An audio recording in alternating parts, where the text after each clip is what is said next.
Кайырлы күн баршаңызга. Бүгүн мен дәмі өте керемет болуп чыгатын кыскага баклажандан салат жасауду бөлүшетін боламын.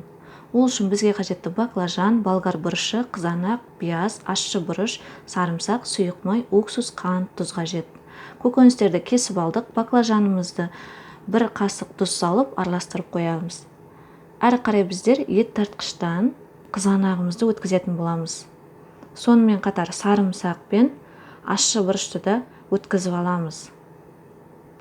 Каналыма тіркелмеген болсаңыз, міндетті түрде тіркеліп кетіңіз. Келесі видеомда жіберіп алмау үшін қоңырау белгісін баса отырыңыз. Видеом ұнап жатса, лайк басып, комментарий қалдыра кетіңіз.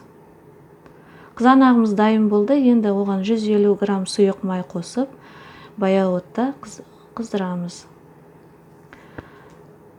Қызанағымыз қайнай бастағанда біз осы туралған пияздарымызды салып, араластырып, әрі қарай баклажанымызды осылай төрт бұрыштап турап алып қосатын боламыз. Баклажанымызды көбірек қайнатамыз.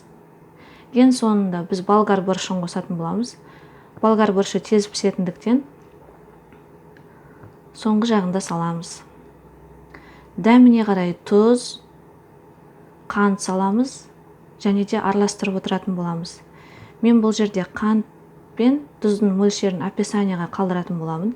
Өйткені әркімнің вкусы әртүрлі болады. Біреулер ащыға жақсы көреді, біреулер тәтті болғанды жақсы көреді. Міне осы баклажаннан дайындалған салатымыз дайын бола қалды. Енді біз оған 1,5 ас қасық уксусты құйып араластырамыз. Дайын болған салатымызды оттан алдық. Енді оны банкамызға құятын боламыз.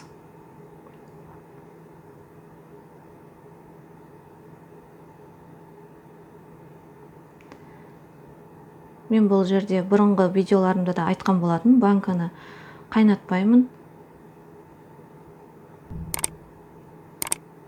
Уксуспен, қайнаған ыстық сумен жақсылап шайқап аламын. Салатымыз дайын. Енді бұны жылы жерге орап қоямыз. Астарыңыз дәмді болсын.